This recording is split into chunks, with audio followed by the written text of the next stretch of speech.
கர்த்தர் நம்மை ஆசீர்வதிப்பாராக. இன்றைக்கும் ஆண்டவருடைய பெரிதான கிருபையினால கனத்துரிய ரெவரண்ட் கிறிஸ்டோஃபர் அவர்கள் நம்மத்தில் இருப்பது மிகுந்த சந்தோஷம். அவர் யாருன்னு சொன்னால் என்னுடைய முதல் தங்கச்சி மருமகன். சிஎஸ்ஐ சபையில் ஊட்டியில் அந்த ஏரி பக்கத்தில், ஊட்டி போட்டோஸ் பக்கத்தில் ஒரு பெரிய சர்ச் ஒன்று இருக்கும். அந்த சிஎஸ்ஐ சர்ச்சினுடைய ரெவரண்டாக அங்கே ஊழியம் செய்து கொண்டு வருகிறார்கள். அநேக நாட்கள் நம்முடைய சபைக்கு வரணும்னு நம்ம ஆசைப்பட்டோம். இப்போ தான் அந்த வாய்ப்பு கிடைத்திருக்கிறது. அல்ல இல்லையா? அதனால் அவங்க குடும்பமாக நம்ம மத்தியிலே வந்திருக்கிறாங்க. அருமையான பாஸ்டர் அவர்கள் சிஎஸ்ஐ சபையில் இருந்தாலும் ஒரு நல்ல ஆவிக்குரிய ஊழியக்காரர். அல்ல இல்லையா? ஆவியின் அபிஷேகத்தை பெற்று ஆவிக்குரிய ஊழியத்தை செய்கிற ஒரு நல்ல தேவ மனுஷன். அது எங்கள் குடும்பத்திற்கு ஒரு மருமகனாய் கர்த்தர் தந்ததற்காக நாங்கள் சந்தோஷப்படுறோம். அல்ல இல்லையா? தேவனை துதித்து ஸ்தோத்திரத்தை மகிமைப்படுத்துகிறோம். அவரும் ஊட்டிக்காரர் தான். ஆஸ்மி உங்களுக்கு தெரிந்திருக்கும். ஆஸ்மியுடைய ஹஸ்பண்ட் அவர். அல்லேலூயா. ஆஸ்மி நம்ம சின்ன வயசில் நம்ம சர்ச்சில் நிறைய ஊழியங்கள், சண்டே ஸ்கூல், விபிஎஸ் ஊழியெல்லாம் செய்தது உங்களுக்கு நிறைய பேர் தெரியும். அவளுடைய கணவனார் தான் அருமையான பாஸ்டர் அவர்கள். அவர் ஊட்டி பகுதியில் தேவனுடைய ஊழியத்தை சிஎஸ்ஐ ஸ்தாபனத்தின் மூலமாக நிறைவேற்றி வருகிறார். அவர் நம்மத்தில் இருப்பது மிகுந்த சந்தோஷம். மீதம் இருக்கிற நேரத்தை அருமையான பாஸ்டர் அவருடைய கரத்தில் கொடுக்கிறேன். நம் கரங்களை தட்டி நாம் வரவேற்போம்.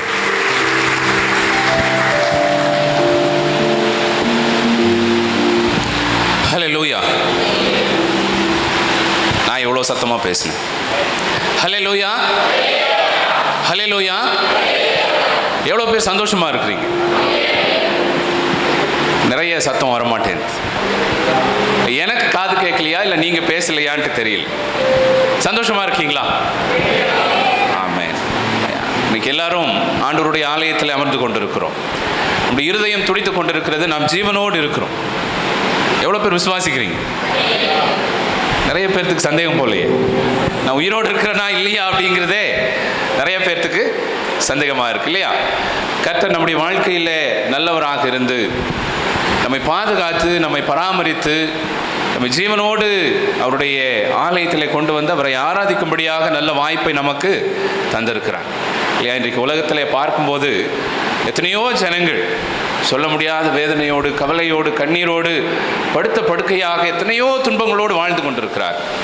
ஆனால் அவர்கள் எல்லாரை காட்டிலும் ஆண்டவர் நம்மை ஆசீர்வதித்திருக்கிறார் இல்லையா? அதனாலேயே நம்ம எப்படி இருக்கணும்? சந்தோஷமாக இருக்கணும். ஆண்டவருடைய ஆலயத்துக்கு வரும்போது நாம் சந்தோஷமாக, பவுலடிகளார் மிக அழகாக சொல்லுகிறார், கர்த்தருக்குள் எப்பொழுதும் சந்தோஷமாயிருங்கள், சந்தோஷமாயிருங்கள் என்று மறுபடியும் நான் உங்களுக்கு சொல்லுகிறேன். அதனால் வாழ்க்கையில் இருக்கிற பாடுகள், பிரச்சனைகளை குறித்து நாம் கவலைப்படக்கூடாது. கர்த்தர் என்னோடு கூட இருக்கிறார். சங்கீதக்காரன் சொல்லுகிறார், ஆண்டவரே நீர் என்னை ஆராய்ந்து அறிந்திருக்கிறேன், என்னுடைய உட்கார்தலையும் எழுந்திருக்கிறதிலையும் நீர் அறிந்திருக்கிறேன். நம்மை அறிந்த ஒரு ஆண்டவர், நம்மை நேசிக்கிற ஒரு ஆண்டவர் நம்மோடு கூட இருக்கிறார். நம்மை நடத்துகிறார், நம்மை பாதுகாக்கிறார், நம்மை பராமரிக்கிறார். அதனால் நம்ம என்ன பண்ணக்கூடாது?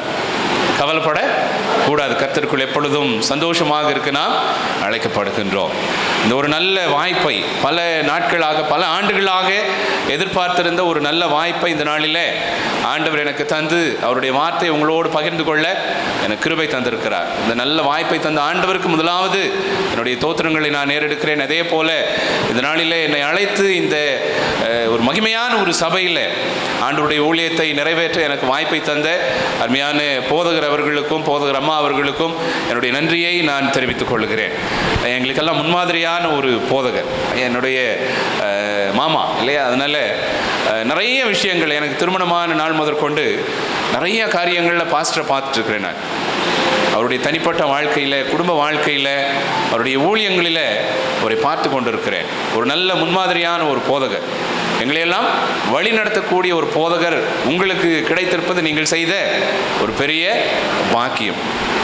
சில ஆண்டுகளுக்கு முன்பு அருகாமையில் இருக்கிற சோமனூர் என்ற பகுதியில் ஆண்டவருடைய ஊழியத்தை நான் செய்து கொண்டிருந்தேன். அப்போது ஒரு கன்வென்ஷன் கூட்டத்திற்காக பாஸ்டரையும் பாஸ்டர் அம்மாவையும் நான் கூப்பிட்டுருந்தேன். அங்கே வந்திருந்தாங்க, உங்களுக்கு தெரிஞ்சிருக்கும் இல்லையா? மகிமையாய் ஆண்டவர் அந்த இடத்துல பயன்படுத்தினார். நிறைய அற்புதங்கள், நிறைய அதிசயங்கள். சபையார் அவ்வளவு அற்புதங்களை, அதிசயங்களை செய்ததை சாட்சியாக பகிர்ந்து கொண்டார்கள். அப்படியான ஒரு நல்ல போதகர் உங்களுக்கு கிடைத்திருக்கிறார், உங்களை வழிநடத்தி கொண்டிருக்கின்றார். ஆண்டவருக்கு நன்றி செலுத்துங்கள். தொடர்ந்து ஆண்டவர் நம்மோடு அவருடைய வார்த்தைகளை பேசுவதற்கு நம்மை நாம் அர்ப்பணிப்போம். கண்களை மூடி ஜெபித்து ஆண்டவருடைய வார்த்தைக்கு நேராக நாம் கடந்து செல்வோம். வசனம் தியானிக்கையில் இதயமதில் ஆறுதலே, காரிருளில் நடக்கையிலே தீபமாக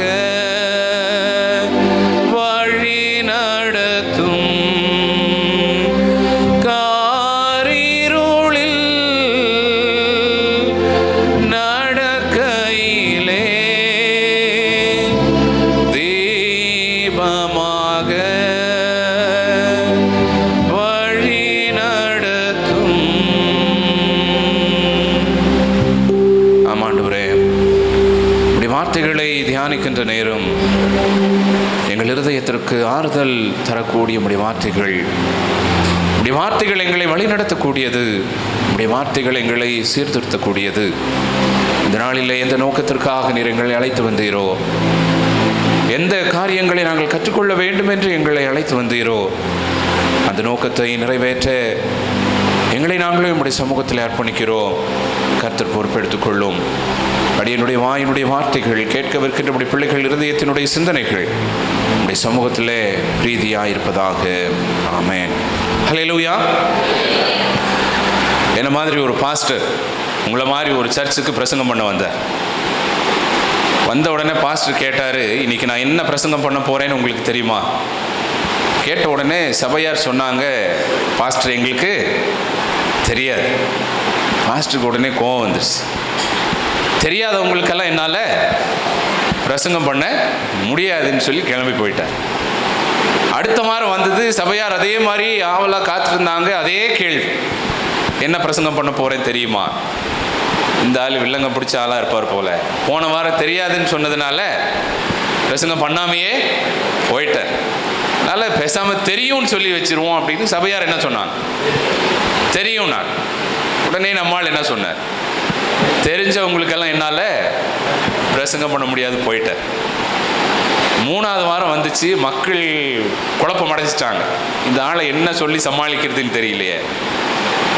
2 பேரும் பேசி வச்சுட்டாங்க. ஒரு சிலர் தெரியும்னு சொல்லுவோம், இன்னொரு பாதி தெரியாதுன்னு சொல்லிடுவோம்.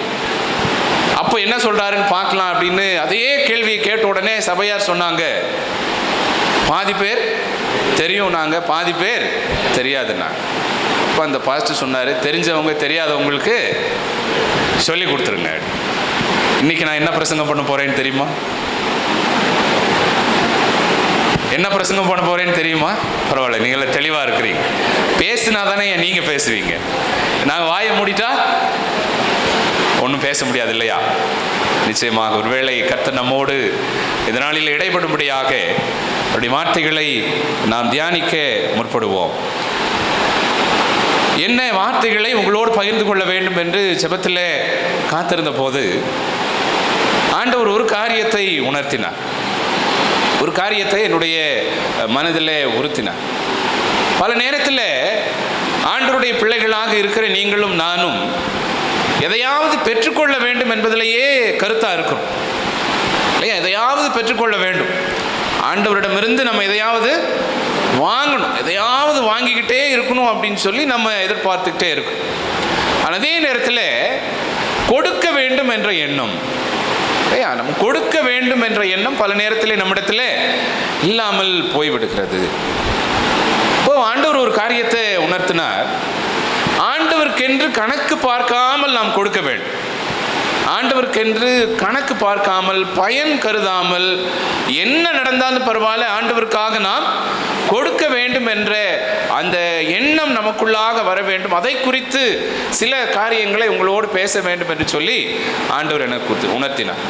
அந்த காரியங்களை எல்லாம் இந்த நாளிலே உங்களோடு நான் பகிர்ந்து கொள்ள ஆசைப்படுகிறேன். ஒரு 5 காரியங்கள், எதையெல்லாம் நம்முடைய வாழ்க்கையில் கணக்கு பார்க்காமல் நாம் ஆண்டவருக்கு கொடுக்க வேண்டும், எந்தெந்த காரியத்தில் நாம் பயன் கருதாமல் இதை செஞ்சால் நமக்கு என்ன கிடைக்கும் அப்படிங்கிற அந்த எண்ணம் இல்லாமல் கொடுக்க வேண்டும் என்பதை குறித்து சில காரியங்களை உங்களோடு பகிர்ந்து கொள்ள இந்த நாளிலே நான் வந்திருக்கிறேன். ஆண்டவர் தாமே நம்மோடு கூட இருந்து அந்த வார்த்தைகளின் மூலமாக நம்மோடு இடைப்படுவாராம்.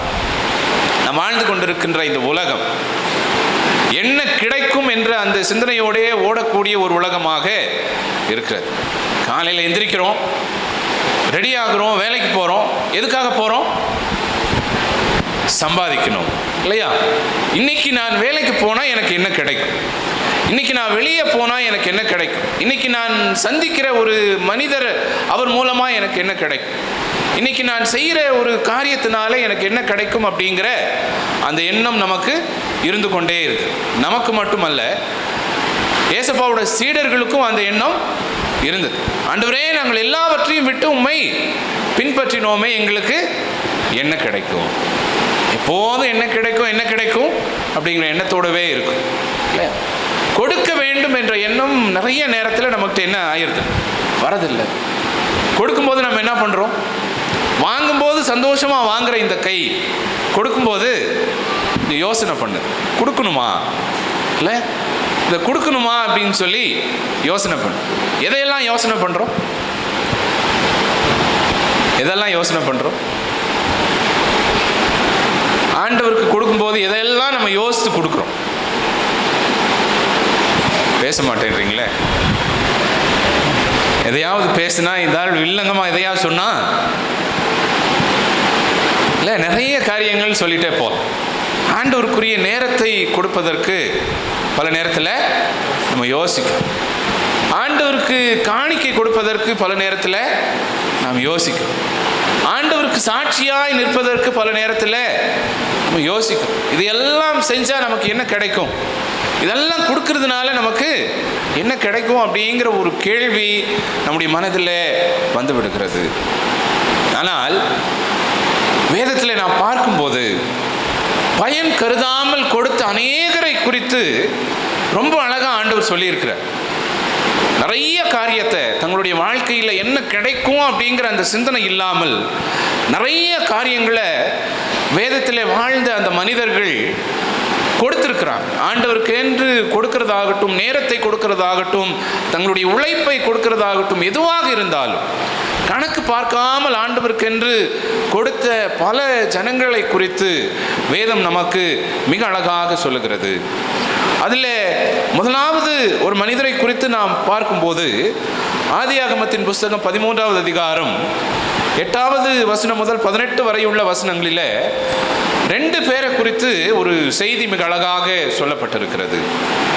ஆதியாகமத்தின் புஸ்தகம் 13வது அதிகாரம் 8வது வசனத்திலிருந்து நாம் வாசிக்கும் போது அங்கே ஆபிரகாமை குறித்தும் லோத்தை குறித்துமான ஒரு மிக அழகான செய்தி சொல்லப்பட்டிருக்கிறது இல்லையா? ஆபிரகாம் அந்த இடத்துல பார்க்கும்போது ஒரு அழகான காரியத்தை நமக்கு கற்றுத்தருகின்றார். ஆண்டவருக்கென்று சாட்சியாய் நிற்பதில் அவர் கணக்கு பார்க்கவே இல்லை. ஆண்டவருக்கென்று சாட்சியாய் நிற்க வேண்டிய ஒரு இடத்துல அவர் கணக்கு பார்க்காமல் ஆண்டவருக்கென்று தன்னுடைய சாட்சியை கொடுத்தார் அப்படிங்கிற அந்த செய்தி அங்கே சொல்லப்பட்டிருக்கிறது. ஆபிரகாமும் லோத்தும் ஒரு இடத்துல வாழ்ந்து கொண்டிருக்கிறார். 2 பேருக்கும் என்ன இருந்தது? 2 பேருக்கும் என்ன இருந்தது? ஆடு மாடுகள், செல்வம், திரள் எல்லாமே அவங்க கிட்ட இருந்தது. வசனம் சொல்லுது, அவர்கள் இருவரும் சேர்ந்து வாழக்கூடாதபடிக்கு, இந்த பூமி தாங்கக்கூடாதபடிக்கு அவ்வளோ சொத்து, அவ்வளோ வளங்கள் அவங்க கிட்ட இருந்தது இல்லையா? அவ்வளவு சொத்தோட, சுதந்திரத்தோட, ஆடு மாடு செல்வம் எல்லாத்தையும் வச்சு அந்த இடத்துல வாழ்ந்து கொண்டிருக்கிறாங்க. நாட்கள் ஓடிக்கொண்டே இருக்கிறது. முதல்ல அந்த இடத்துல ஒரு பிரச்சனை வருது. யாருக்கு பிரச்சனை வருது? யாருக்கு பிரச்சனை வருது? ஆபிரகாமினுடைய ஆபிரகாமுடைய மந்தை மேய்ப்பருக்கும் லோத்தினுடைய மந்தை மேய்ப்பருக்கும் என்ன வருதான்? வாக்குவாதம் உண்டாகுது இல்லையா? வாக்குவாதம் உண்டாகுது. ஆபிரகாம் பார்க்கிறாரு, பிரச்சனை எங்க இருக்கு? தங்களுடைய வேலைக்காரர் இடத்துல, மந்தையை மேய்க்கின்ற அந்த மேய்ப்பர்களிடத்துல ஒரு வாக்குவாதம் வருது. ஆபிரகாம் அந்த இடத்துல ரொம்ப அழகா ஒரு முடிவு எடுக்கிறார் பாருங்க. என்கிட்ட பிரச்சனை வரல இல்லையா, என்கிட்ட யாரும் வாக்குவாதம் பண்ணல, நீ ஏன் இவ்வளோ ஆடு மாடு வச்சிருக்க, என்ன பிரச்சனை என்ன ஏதுன்னு சொல்லி என்கிட்ட யாரும் ஒன்றும் பிரச்சனைக்கு வரல, நமக்கு என்ன அப்படின்னு சொல்லி என்ன பண்ணல ஆபிரகாம் அந்த இடத்துல அமைதியா இருக்கல. நம்ம அந்த வசனத்தை எல்லாம் வாசித்து பார்க்கும் பொழுது அந்த இடத்துல ரொம்ப அழகா அது 7வது வசனத்துல ஒரு செய்தியை ஆண்டவர் சொல்லுகிறார். எடுத்தவங்க வாசிங்க. ஆபிரகாமுடைய மந்தை மேய்ப்பருக்கும் லோத்துடைய மந்தை மேய்ப்பருக்கும் வாக்குவாதம் உண்டாயிற்று. அக்காலத்திலே கானானியரும் பெரிசியரும் அத்தேசத்தில் குடியிருந்தார்கள். ஏன் இந்த வார்த்தையை ஆண்டவர் அந்த இடத்திலே சொல்ல வேண்டும்? கானானியரும் பெரிசியரும் அந்த இடத்துல குடியிருந்தார்கள் அப்படிங்கிற வார்த்தை ஏன் சொல்ல வேண்டும் என்று பார்க்கும் பொழுது, இந்த கானானியரும் பெரிசியரும் யாருங்க? யார் அவங்க? இருக்கீங்களா? இருக்கிறவங்க ஆமென் சொல்லுங்க பார்ப்போம். ஹல்லேலூயா, ஆண்டவருக்கு மகிமை. பல நேரத்தில் நம்மால் இருக்க முடியறதில்லை, உடம்பு மட்டும்தான் இங்கே இருக்கு, மற்றபடி எங்கே போயிடுறோம்? 3வது வானத்துக்கு இல்லையா? எல்லாரும் இருக்கீங்கன்னு சொல்லி நான் விசுவாசிக்கிறேன். கானானியரும் பெரிசியரும் அந்த இடத்துல இருந்தார்கள் அப்படின்னு சொல்லி வேதம் சொல்லுது. ஏன் சொல்லுது? கானானியரும் பெரிசியரும் ஆண்டவரை அறியாதவர்கள், புறஜாதியான மக்கள். அப்ப ஆபிரகாம் யோசிக்கிறாரு, என்னுடைய மந்தை மேய்ப்பருக்கும் லோத்துடைய மந்தை மேய்ப்பருக்கும் பிரச்சனை ஆரம்பிச்சிருச்சு. அந்த பிரச்சனை நாளைக்கு எங்க வரும்? எனக்கும் லோத்துக்கும் வரும். அதை யாரெல்லாம் பார்ப்பாங்க? இங்க இருக்கிற இந்த கானானியர் பெரிசியர் அப்படிங்கிற புறஜாதிகள் எல்லாம் பார்ப்பாங்க. என்னுடைய சாட்சி என்ன ஆயிரும்? கெட்டு போயிரும். அந்த இடத்துல ஆண்டவருக்காக நிற்க வேண்டிய என்னுடைய சாட்சி, எனக்கும் லோத்துக்கும் பிரச்சனை வந்துருச்சு அப்படின்னு சொன்னா, ஒரு வாக்குவாதம் வந்துருச்சுன்னு சொன்னா, என்னுடைய சாட்சியை நான் இழந்து விடுவேன். அதனால நான் என்ன பண்றேன், இப்பவே அந்த பிரச்சனையை சரி பண்ணிடுறேன் அப்படின்னு சொல்லி லோத்தை கூப்பிட்டு அழகா சொல்றாரு, இங்க பார்ப்பா, நீயும் நானும் சகோதரர்கள், இந்த பூமி எல்லாம் உனக்கு முன்பாக இருக்கிறது, நீ வலதுபுறம் போனால் நான் இடதுபுறம் போறேன், நீ இடதுபுறம் போனால். நீ யோசிக்கணும், ஆபிரகாம் வயதில் மூத்தவர் இல்லையா, ஆண்டவரால் அழைக்க பெற்ற ஒரு தேவ மனிதர். அந்த இடத்துல ஆபிரகாம் நினைச்சிருந்தா என்ன வேணாலும் செய்திருக்கலாம். லோத்து அடிச்சு துரத்தி இருந்திருக்கலாம், நீ இந்த இடத்துல இருக்காத, உன்னுடைய மெய்ப்பர்கள் என் மெய்ப்பர்களோட வாக்குவாதம் பண்றாங்க, நீங்க இல்லாம எங்கேயாவது போயிருன்னு சொல்லி இருக்கலாம். ஆனால் ஆபிரகாம் ரொம்ப அழகா அந்த இடத்துல ஒரு முடிவை எடுக்கிறாரு. என்னுடைய சாட்சியை நான் இழந்து விடக்கூடாது, ஆண்டவருக்காக என்னுடைய சாட்சியை நான் இழந்து விடக்கூடாது, அதனால சுமூகமா இந்த பிரச்சனையை தீர்த்தரலாம் அப்படின்னு சொல்லி லோத்தை கூப்பிட்டு ரொம்ப அழகான ஒரு தெரிவு இல்லையா, நீ வலதுபுறம் போனா நான் இடதுபுறம் போறேன், நீ இடதுபுறம் போனா நான் வலதுபுறம் போயிடுறேன், எனக்கு ஒன்றும் பிரச்சனையே கிடையாது, எனக்கு இந்த சொத்தோ சுதந்திரமோ ஆடு மாடுகளோ இங்க இருக்கிற இந்த காரியங்களோ எனக்கு முக்கியம் கிடையாது, எனக்கு முக்கியமானது என்னுடைய ஆண்டவர் மட்டுமே, என்னுடைய ஆண்டவர் மட்டுமே எனக்கு முக்கியமானது. அவருக்கு முன்பதாக நான் ஒரு சாட்சியான வாழ்க்கையை வாழ வேண்டும், புறஜாதிகளுக்கு முன்பதாக ஒரு சாட்சியான வாழ்க்கையை நான் வாழ வேண்டும், நீ என்ன முடிவு எடுக்கிறியோ எடுத்துட்டு போயிரு அப்படின்னு சொல்லி ரொம்ப அழகான ஒரு காரியத்தை அங்கே ஆபிரகாம் செய்கிறார்.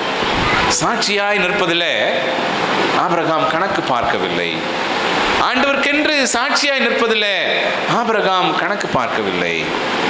இன்றைக்கு நம்ம சிந்திச்சு பார்க்கலாம், நம்ம வாழ்க்கையில் இந்த சாட்சி இருக்கிறதா? ஆண்டவருடைய பிள்ளைகளாக நாம் வாழ்ந்து கொண்டிருக்கிறோமே இல்லையா, ஆண்டவருடைய பிள்ளைகளா நாம் வாழ்ந்து கொண்டிருக்கிறோம், நம்மை சுற்றி நிறைய புறஜாதி மக்கள் வாழ்ந்து கொண்டிருக்கிறார், ஆண்டவரை அறியாத மக்கள் நிறைய பேர் வாழ்ந்து கொண்டிருக்கிறார்கள். அவர்களுக்கு முன்பதாக இன்றைக்கு நம்முடைய சாட்சி எவ்விதமாக இருக்கிறது? விட்டு கொடுக்கறதில்ல இல்லையா, ஒருத்தருக்கு ஒருத்தர் விட்டு கொடுக்கறதில்ல. இன்றைக்கு நம்முடைய சாட்சி எவ்விதமாக இருக்கிறது என்பதை முதலாவது நாம் சிந்திக்க அழைக்கப்படுகிறோம். பல நேரத்தில் நமக்குள்ள என்ன வந்துடுது, நான் ஏன் செய்யணும், நான் ஏன் விட்டு கொடுக்கணும், இது என்னுடைய சொத்து, என்னுடைய நிலம், என்னுடைய வீடு. எவ்வளோ பெரிய காரியத்திற்காக அடிச்சுக்கிறோம் நம்ம ஐயா. ஒரு சின்ன துண்டு நிலத்துக்காக அடிச்சுக்கிறோம். ஒரு ஆலயத்தில் நான் ஊழியம் செஞ்சுட்டு இருக்கும்போது ஒரு பிரதர் என்கிட்ட வந்து சொன்னார், ஐயா என்னுடைய தங்கச்சிக்கிட்ட நான் பேசி 8 வருஷம் ஆயிடுச்சியா. ஒரு சின்ன நல்ல பிரச்சனையா, அதனால நான் 8 வருஷமா என்ன பண்றது இல்லை, என் தங்கச்சிக்கிட்ட பேசுறதே இல்லையா. இப்போ நான் சொன்னேன், அண்ணா இன்னும் 2 வருஷம் நீங்கள் பேசாமல் இருங்க, உங்களுக்கு கண்டிப்பாக என்ன பண்ணுவாங்க, ஆஸ்கார் அவார்டு கொடுத்துருவாங்க. ஐயா என்னையா சொல்கிறீங்க, இப்படி சொல்லிட்டீங்களே. சொன்னேன், நீங்கள் ஆண்டவருடைய பிள்ளைகளாக இருக்கிறீங்க, ஆண்டவர் ஆராதிக்கிறீங்க, ஆலயத்துக்கு வரீங்க, ஒரு சின்ன பிரச்சனைக்காக, ஒரு இடம் பிரச்சனைக்காக என்னுடைய சகோதரிக்கிட்ட நான் பேசுறது இல்லைன்னு சொல்லி ஆலயத்தில் வந்து சொல்கிறீங்களே, உங்களுக்கே இது நல்லா இருக்கா அப்படின்னு ஒன்னே அந்த சகோதரர் ரொம்ப யோசிக்க ஆரம்பித்தார். பிரியமானவர்களே, நம்ம இன்றைக்கு யோசித்து பார்க்கணும், என்னுடைய சாட்சி இந்த உலகத்தில் எவ்விதமாக இருக்கிறது, என்னுடைய சாட்சி இந்த உலகத்தில் எவ்விதமாக இருக்கிறது, என்னுடைய சாட்சியை நான் காத்துக்கொள்ள எல்லாவற்றையும் விட்டு கொடுக்க நான் ஆயத்தமா இருக்கிறேனா இல்லையா. இன்னைக்கு பல நேரத்தில் சின்ன சின்ன காரியங்களுக்காக இந்த உலகத்தார் முன்னாடி நம்முடைய சாட்சியை நம்ம இழந்து போயிடுறோம். போன மாதம் நம்ம ஊரில் என்ன வந்தது, போன மாதம் நம்ம ஊரில் என்ன வந்தது, எலெக்ஷன் இல்லையா. யாருக்கெல்லாம் எலெக்ஷனில் அது வந்தது, எலெக்ஷன்ல யாருக்கெல்லாம் அது வந்தது, வாய் திறக்க முடியல இல்லையா, திறக்க முடியல. யாரெல்லாம் வேண்டான்னு சொன்னீங்க, ஆமென். பாருங்க எவ்வளோ பேர் உட்கார்ந்து இருக்கிறோம், உட்கார்ந்து இருக்கிற இவ்வளோ பேர்ல யாருக்கு மட்டும்தான் அந்த எண்ணம் வந்திருக்கு, ஒரு சிலருக்கு மட்டும்தான் அது வேண்டாம், நான் ஆண்டவருக்கு முன்னாடி சாட்சியா இருக்கும், இந்த புறஜாதி மக்கள் எனக்கு தருகின்ற அந்த காரியங்கள் வேண்டாம் அப்படின்னு சொல்லி ஆண்டவருக்கு சாட்சியாக நின்றுருக்கணும். பல நேரத்தில் இந்த மாதிரியான காரியங்கள் ஆண்டவருக்கு சாட்சியாக நிற்கிற அந்த அந்த சூழ்நிலையிலிருந்து நம்ம தடுத்துறது. பிரியமானவர்களே, ஆபிரகாம் ஒரு நல்ல முன்மாதிரியை நமக்கு காட்டுகின்றார். எந்த சூழ்நிலையாக இருந்தாலும் சரி, வாழ்க்கையினுடைய எந்த நிலையாக இருந்தாலும் சரி, அது எவ்வளவு சொத்து கிடைக்குதோ, சுதந்திரம் கிடைக்குதோ, பணம், வசதி, வாய்ப்பு எதுவாக இருந்தாலும் அதெல்லாம் எனக்கு வேண்டாம், நான் ஆண்டவருக்கு முன்னாடி சாட்சியா இருக்கணும். இந்த உலகத்திலே நான் செய்கிற ஒரே ஒரு சிறிய தப்பு, நான் பண்ற ஒரே ஒரு சிறிய காரியம் என்னுடைய சாட்சியை இழப்பதற்கு காரணமா இருக்கும் என்று சொன்னால் நான் ஆண்டவருடைய பிள்ளை என்று சொல்லி நம்மளால என்ன பண்ண முடியாது, சொல்ல முடியாது இல்லையா. அதனால முதலாவது ஆபிரகாம் நமக்கு கற்றுத்தருகின்ற ஒரு அழகான பாடம், ஆண்டவருக்கென்று சாட்சியாய் நிற்பதற்கு நாம் கணக்கு பார்க்க கூடாது. எதெல்லாம் எனக்கு கிடைக்கும் அப்படின்ற அந்த ஓட்டத்திலிருந்து நம்ம அந்த அந்த இடத்திலிருந்து நாம நின்று நான் ஆண்டவருக்கென்று சாட்சியாக வாழ வேண்டும், ஆண்டவருக்கென்று என்னுடைய வாழ்க்கையில நான் உறுதியா இருக்கணும் அப்படிங்கிற அந்த காரியத்துல முதலாவது நாம் கவனம் உள்ளவர்களாக இருக்க வேண்டும் என்பதை ஆபிரகாம் நமக்கு கற்றுத்தருகிறார் இல்லையா. ஆண்டவருக்கென்று சாட்சியாய் நிற்பதில்லை, ஆண்டவருக்கென்று உண்மையாய் நிற்பதில்லை, நாம் கணக்கு பார்க்காமல் இருப்போம் என்று சொன்னால் அதனுடைய ஆசீர்வாதங்கள் என்ன என்பதை குறித்து அந்த அதிகாரத்தினுடைய பிற்பகுதி சொல்லுகிறது. நம்ம எல்லாருக்கும் தெரியும் லோத்தினுடைய வாழ்க்கை என்ன ஆச்சு, ஆபிரகாமினுடைய வாழ்க்கை என்ன ஆச்சு இல்லையா. ஆபிரகாமை கர்த்தர் எவ்விதமாக ஆசீர்வதித்தார் என்ற அந்த காரியங்கள் எல்லாம் நமக்கு நன்றாக தெரியும். சாட்சியாய் நின்று அந்த காரியத்தை ஆண்டவர் பார்க்கிறார், ஆபிரகாமை பாராட்டுறார். மகனே, கணக்கு பார்க்காம, சொத்து சுதந்திரத்தின் மீது நீ ஆசை வைக்காம எனக்காக சாட்சியா நின்னைய, நான் உன்னை ஆசீர்வதிக்க போகிறேன், நான் உன்னை ஆசீர்வதிக்க போகிறேன் அப்படின்னு சொல்லி ஒரு பெரிய ஆசீர்வாதத்தை ஆபிரகாமுக்கு கொடுத்தார் அப்படிங்கிறத அந்த பகுதி ரொம்ப அழகா சொல்றதை நம்மால பார்க்க முடிகிறது. முதலாவது நம்முடைய வாழ்க்கையில சாட்சியாய் நிற்பதற்கு நாம் கணக்கு பார்க்க கூடாது. சாட்சியாய் நிற்பதற்கு எந்த சூழ்நிலையிலும் நாம் கணக்கு பார்க்காமல் இருக்க வேண்டும். இந்த உலகத்தின் ஆதாயங்களை அல்ல, ஆண்டவருக்கென்று நான் சாட்சியாய் நிற்க வேண்டும் என்பதிலே நாம் உறுதியாக இருந்தோம் என்றால் நிச்சயமாக ஆண்டவர் நம்மை ஆசீர்வதிப்பார். இரண்டாவது, எந்த காரியத்தையும் எதிர்பார்க்காமல் தன்னுடைய நேரத்தை ஆண்டவருக்கென்று கொடுத்த ஒரு மனிதனை குறித்து தானியேல் தீர்க்கதரிசியினுடைய புஸ்தகம் சொல்லுகிறது. நீ காலையில் எவ்வளோ பேர் பைபிள் வாசித்து ஜெபம் பண்ணிட்டு வந்தீங்க? எவ்வளோ பேர் காலையில் பைபிள் வாசித்து ஜெபம் பண்ணிட்டு வந்தீங்க. உட்கார்ந்து இருக்கிறதுல ஒரு 5% கூட இல்லை. என்ன காரணம்? என்ன காரணம்? சர்ச்சுக்கு தானே போகிறோம், அங்கே போய் என்ன பண்ணிக்கலாம்? பைபிள் வாசித்து ஜெபம் பண்ணிக்கலாம். இல்லை, சர்ச்சுக்கு தானே போகிறோம், அங்கே போய் நம்ம என்ன பண்ணலாம்? பைபிள் வாசித்து ஜெபம் பண்ணிக்கலாம். ரெண்டாவது, பாஸ்டர் நேரம் இல்லைங்க பாஸ்டர், காலையில் எந்திரிச்சு கிளம்பி வர்றதுக்கே எங்களுக்கு நேரம் இல்லை. நான் பார்த்துக்கிட்டே இருந்தேன், முன்னாடி உட்கார்ந்து. ஆராதனை எத்தனை மணிக்கு? எத்தனை மணிக்கு? 6 மணி. எத்தனை மணிக்கு வந்தோம்? நம்ம எத்தனை மணிக்கு வந்தோம்? இல்லையா? கவனத்தோடு இருக்க வேண்டும். 6 மணிக்கு ஆராதனை அப்படின்னா நம்ம ஆண்டவர் என்ன பண்ணுவார்? 5:30 மணிக்கெல்லாம் ஆயத்தத்தோடு இங்கே காத்திருப்பார். என்னுடைய பிள்ளைகள் என்னை ஆராதிக்க வர போறாங்க. இந்த ஒரு வாரம் முழுக்க நான் அவர்களை பாதுகாத்திருக்கிறேன், பராமரித்திருக்கிறேன், அவங்க வாழ்க்கையினுடைய தேவைகள் எல்லாவற்றையும் கொடுத்திருக்கிறேன். அந்த பிள்ளைகள் என்னை ஆராதிக்க வருவார்கள் அப்படின்னு சொல்லி ஏசப்பா இங்கே ஆவெல்லாம் காத்துட்டு இருப்பார். மெதுவாக 6:30 மணிக்கு வந்தா யார் வருத்தப்படுவாங்க? பாஸ்டரா? யார் வருத்தப்படுவாங்க? ஏசப்பா வருத்தப்படுவாங்க. கவனமா இருக்கு இல்லையா? பயன் கருதாமல் நேரத்தை கொடுத்த ஒருவரை குறித்து தானியேல் தீர்க்கதரிசியினுடைய புஸ்தகம் சொல்லுகிறது. வாசிங்க, தானியேல் 6வது அதிகாரத்தினுடைய 10வது வசனம். தானியேலோ வென்றால் அந்த பத்திரத்துக்கு கையெழுத்து வைக்கப்பட்டதென்று அந்த பத்திரத்திற்கு கையெழுத்து வைக்கப்பட்டிருக்கிறது என்பதை அறிந்த போதும் தன் வீட்டுக்குள்ளே போய் தன் மேல் அறையிலே எருசலேமுக்கு நேராக பலகணிகள் திறந்திருக்க அங்கே தான் முன் செய்து வந்தபடியே தினம் 3 வேளையும் தன் தேவனுக்கு முன்பாக முழங்கால் படியிட்டு ஜெபம் பண்ணி ஸ்தோத்திரம் செலுத்தினான். தானியேல் யாருங்க? தானியேல் என்னவா இருக்கிறார்? அந்த இடத்துல என்னவா இருந்தார்? ஒரு முக்கியமான ஒரு பொறுப்பில் இருந்தார் இல்லையா? ஒரு அரசாங்கத்தை நடத்தக்கூடிய ஒரு முக்கியமான பொறுப்பில் தானியேல் அந்த இடத்துல இருந்தார். அந்த செய்தியெல்லாம் நமக்கு தெரியும். தானியேலுக்கு என்ன நடந்தது, என்ன காரியங்கள் அப்படிங்கிற காரியங்கள் எல்லாம் நமக்கு தெரியும். ஒரு அரசாங்கத்தை நடத்த வேண்டிய இடத்துல முக்கியமான ஒரு பொறுப்பில் அவர் இருக்கும்போது அவருக்கு எவ்வளோ வேலை இருந்திருக்கும் கொஞ்சம் யோசித்து பாருங்க இல்லையா? நீங்கள் சாதாரணமாக நம்ம ஒரு கவுன்சிலரை நம்ம ஊரில் போய் பார்க்க முடியுதா? பார்க்க முடியாது. பிஸி, அவ்வளோ வேலை அவர்களுக்கு ஓடிக்கிட்டே இருக்கிறாங்க இல்லையா? ஒரு பெரிய பொறுப்பில் இருக்கும்போது தானியேல் என்ன பண்ணுறாராம்? முன்பு அந்த பொறுப்புக்கு வருவதற்கு முன்பு இல்லையா, அந்த அரசாங்கத்தில் அந்த உயர்ந்த பொறுப்புக்கு வருவதற்கு முன்பு தன்னுடைய வாழ்க்கையில தினமும் 3 வேளையும் என்ன செய்து கொண்டிருந்தாரோ அதே காரியத்தை தவறாம ஒரு பெரிய பொறுப்புல வந்த பிறகும் செய்ய தவறல. ஆண்டவர்கிட்ட அவரு எக்ஸ்கியூஸ் கேட்கல. ஆண்டவரே, நான் ஆசீர்வதிச்சிட்டீங்க ஆண்டவரே, ஒரு பெரிய பொறுப்புக்கு நான் வந்துட்டேன், எனக்கு நிறைய வேலை இருக்கு, நிறைய ஜனங்களை பார்க்கணும், எழுதணும், அதை பண்ணணும், இதை பண்ணணும், கொஞ்சம் என்னை மன்னிச்சிருங்க ஆண்டவரே, நான் 3 வேளை ஜெபத்துக்கு பதிலாக 1 வேளை ஜெபம் பண்ணிக்கிறேன் சொன்னாரா? சொல்லலை. வேற தேவர்களை சேவிக்கிறவர்களுக்கு தண்டனை கிடைக்கும் அப்படிங்கிற அந்த பத்திரத்தில் கையெழுத்து வச்சது தெரிஞ்சும் என்ன பண்ற?